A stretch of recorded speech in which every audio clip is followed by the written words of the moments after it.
प्यारे संतों, धन निरंकार जी, साथ संगत जी, आप हमारे चैनल पे नए हैं तो चैनल को सब्सक्राइब जरूर कर दें और कमेंट बॉक्स में धन निरंकार जी जरूर लिखें। साथ संगत जी, आज हम सब मिलकर अपनी गुरु के दरवाजे पर एक दस्तक देंगे, एक सवाल पूछेंगे जो हर भक्त के दिल में कभी ना कभी उठता है।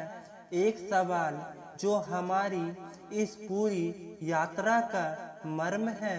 मैं इस निरंकार से सच्चा प्रेम कैसे करूं? हम सब कहते हैं मैं निरंकार से प्रेम करता हूं, पर क्या कभी आपने अपनी ही आवाज में एक खालीपन महसूस किए हैं? क्या कभी लगा है कि शब्द तो हैं, पर उनमें वह गहराई नहीं, वह मस्ती नहीं, वह पारामंद नहीं? संतो, कल्पना कीजिए, हम हवा में सांस लेते हैं, पर हमें उसका एहसास तब नहीं होता। हम उसे तब तक प्रेम नहीं कर सकते जब तक हमें यह गहरी परिस्थिति न हो जाए कि यह हवा सिर्फ बाहर नहीं बल्कि हमारी सांसों में बहकर हमें जीवन दे रही है। ठीक इसी तरह हम निरंकार से तब तक सच्चा प्रेम नहीं कर सकते जब तक हमें यह एहसास न हो जाए कि यह कोई बाहर बैठी शक्ति नहीं बल्कि यह हमारी आत्मा की ऊर्जा है, हमारे अस्तित्व का आधार है। इसे ही हम हैं और हम ही यह है। जब यह एहसास हो जाता है, प्रेम करना नहीं पड़ता, प्रेम होने लगता है। आज सतगुरु की कृपा से आइए प्रेम के इसी अवस्था में डूबने का प्रयास करते हैं। भाग एक, प्रेम की दो तस्वीरें, एक सौदा और एक संपूर्ण। प्यारे संतों, प्रेम को समझने के लिए पहले हमें दुनिया के प्रेम को पहचानना होगा। दुनिया का प्रेम अक्सर एक जरूरत से पैदा होता है, एक कमी से पैदा होता है। यह एक तरह का सौदा है। तुम मुझे खुशी दो तो मैं तुम्हें प्रेम दूंगा, तुम मेरी उम्मीदों पर खरे उतरो तो मेरा प्रेम बना रहेगा। इसमें अपेक्षा है, शिकायत है, अधिकार है और डर है। डर यह उस प्यास का प्रेम है जो कुएं से प्रेम करता है, क्योंकि कुआं उसकी प्यास बुझाता है। जिस दिन कुएं में पानी खत्म, प्रेम भी खत्म। लेकिन निरंकार से प्रेम संतो, यह उस बादल का प्रेम है जो बस बरसना जानता है। उससे इससे कोई मतलब नहीं कि नीचे जमीन बंजर है या फिर हरी भरी, उसका स्वभाव ही देना है। निरंकार से प्रेम किसी कमी से नहीं बल्कि पूर्णांत के एहसास से पैदा होता है। यह प्रेम सौदा नहीं, समर्पण है। इसमें मार्ग नहीं, केवल शुक्राना है। यह वह अवस्था है जहाँ भक्त यह नहीं कहता हे निरंकार मुझे यह दे दो, बल्कि कहता है हे निरंकार तूने जो दिया है उसके लिए तेरा लाख लाख शुक्राना है। अब बता मैं तेरे लिए क्या कर सकता हूँ। जब प्रार्थना याचना से शुक्राना में बदल जाए तो समझ लेना सच्चे प्रेम का पहला फूल खिल गया है। भाग दो, प्रेम का जन्म जानने से मानने तक का सफर। ब्रह्म ज्ञान प्रेम हवा में पैदा नहीं होता। संतो, इसकी एक जमीन होती है और वह जमीन है ज्ञान, ब्रह्म ज्ञान।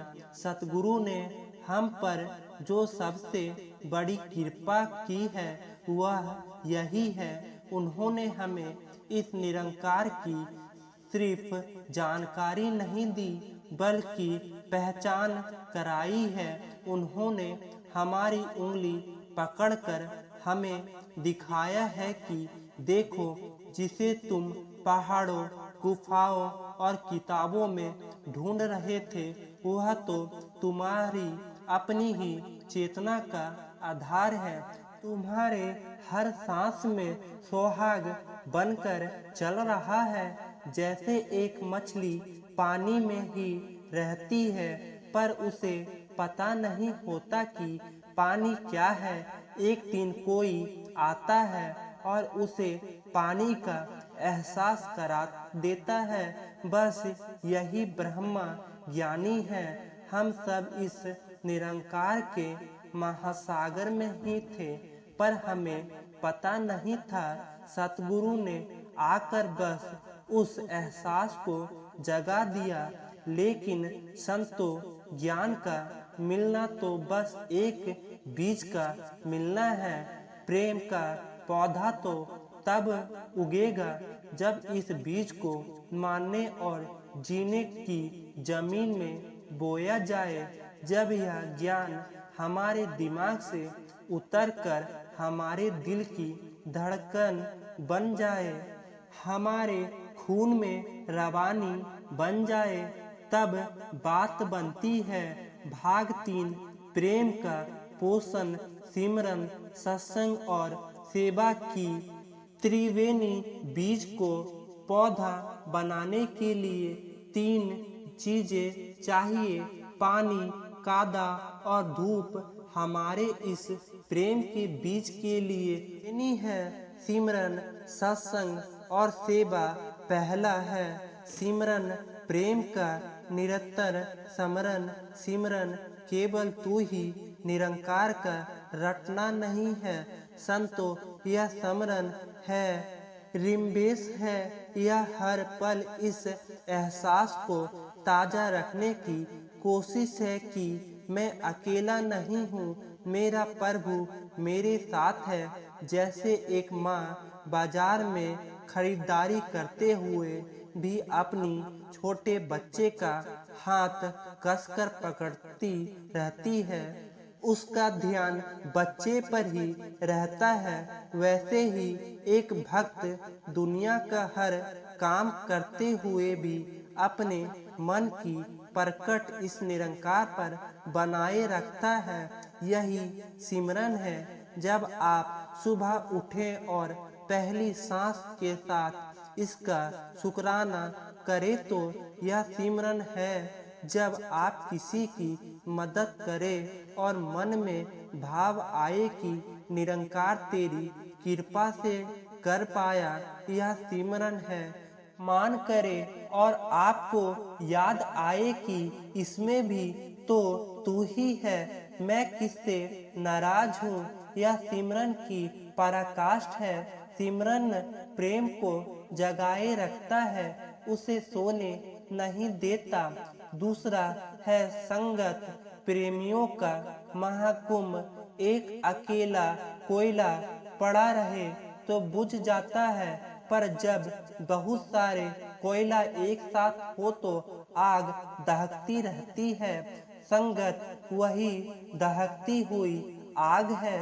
जब हम घर पर होते हैं तो माया दुनियादारी की हवा हमारे प्रेम के दिए को बुझाने की कोशिश करती है, पर जैसे ही हम संगत में आते हैं, हजारों जलते हुए दियों की गर्मी और रोशनी से हमारा बुझता हुआ दिया भी फिर से रोशन हो जाता है।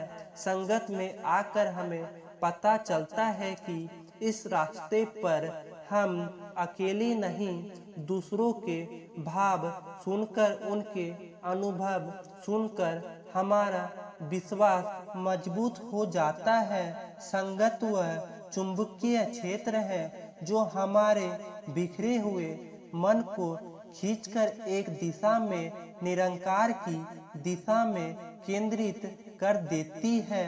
तीसरा है सेवा प्रेम की मूर्ख भाषा। संतो जब प्रेम बहुत गहरा हो जाता है तो शब्द छोटे पड़ जाते हैं। तब प्रेम कर्म के द्वारा व्यक्त हो जाता है और प्रेम का सबसे सुंदर कर्म है सेवा। मैं आपको एक छोटी सी कहानी सुनाता हूँ। एक संगत थे, वह रोज संगत में झाड़ू लगाते थे, पूरी लंगर से कोना कोना चमका देते थे। एक दिन वह एक नए व्यक्ति ने उनसे पूछा, बाबा आप रोज इतनी मेहनत क्यों करते हैं? क्योंकि और कर लेना।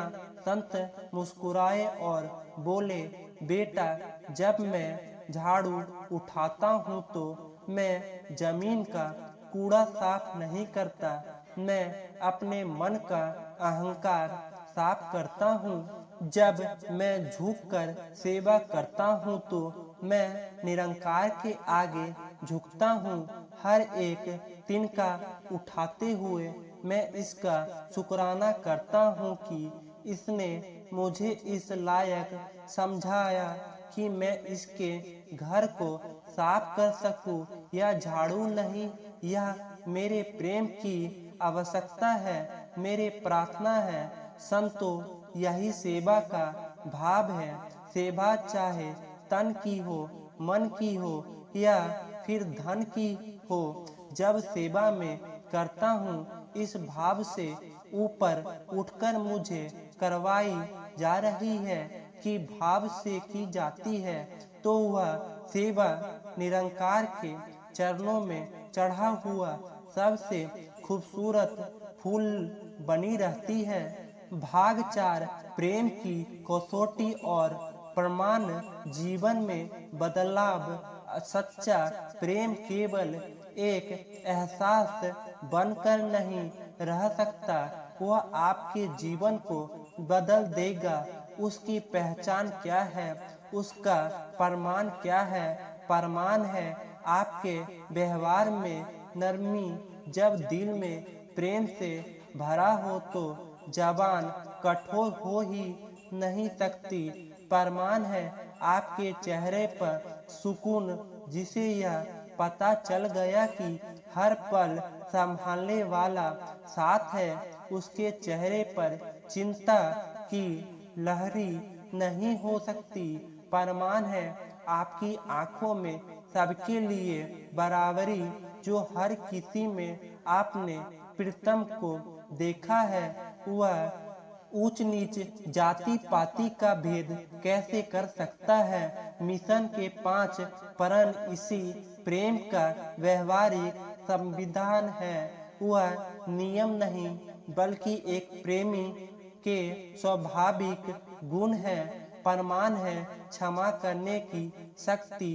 जब आप जानते हैं कि गलती करने वाले के अंदर भी वह निरंकार है जो आपके अंदर है, तो आप उससे नफरत नहीं कर सकते, आप उससे क्षमा कर देते हैं। जब आपका जीवन ही प्रेम का संदेश बन जाए, जब लोग आपको देखकर कहे कि इसने मिलकर एक अजीब सी शांति मिलती है, तो समझ लेना कि आपकी प्रेम की यात्रा सही दिशा में है। निष्कर्ष, प्रेम करना नहीं, प्रेम हो जाना है। तो प्यारे संतों, निरंकार से प्रेम करने का कोई फार्मूला नहीं है, यह एक रूपांतर है। यह करने की अवस्था से होने की अवस्था तक सफर है। सूरज यह कोशिश नहीं करता कि मैं रोशनी करूं, रोशनी उसका स्वभाव है। फूल यह कोशिश नहीं करता कि मैं खुशबू फैलाऊं, खुशबू उसका स्वभाव है। ठीक इसी तरह हमें प्रेम करना नहीं है, मैं खुद में प्रेम स्वरूप हो जाना है और इस यात्रा में जब भी मन भटके, जब भी लगे कि प्रेम कम हो रहा है, तो बस एक काम करना, दौड़कर सतगुरु के चरणों में चले जाना, क्योंकि सतगुरु ही वह साकार स्रोत है जहाँ से हमें इस निरंकार के प्रेम की ऊर्जा निरंतर मिलती रहती है। वह हमें फिर से याद दिला देते हैं कि हम कौन हैं और हमारा असली रिश्ता इस निरंकार से क्या है।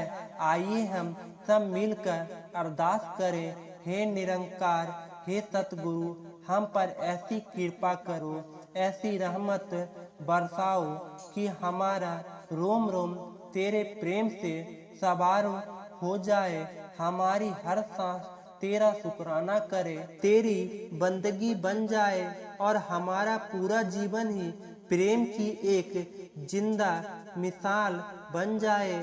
हम सब इस प्रेम के महासागर में गाते लगाते रहें, यही कामना है। धन निरंकार जी।